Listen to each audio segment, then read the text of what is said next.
students, welcome back. Today we will be solving the worksheets that were given in the previous session. Before that, let's revise the concept once again. Concept of thick, thin. Thick pen, thin pen. Thick brush, thin brush.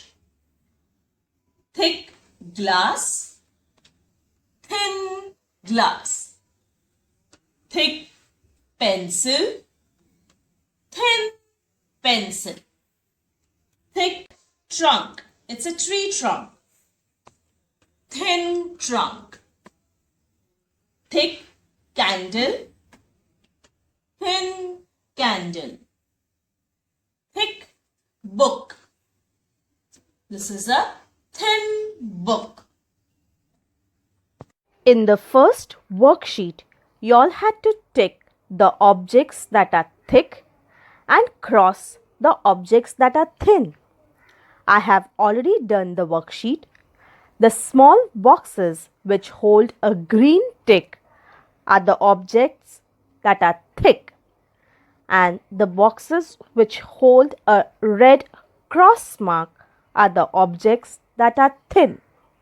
Hope you all have done it the same way and got all the answers correct.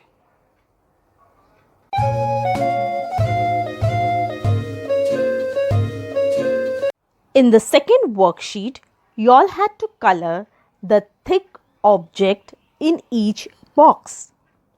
I have already colored the objects which are thick. Hope you all have done the same way with amazing bright colors. You all must have got all the answers correct. Do revise the concept of thick and thin at home. Stay home, stay safe. Thank you.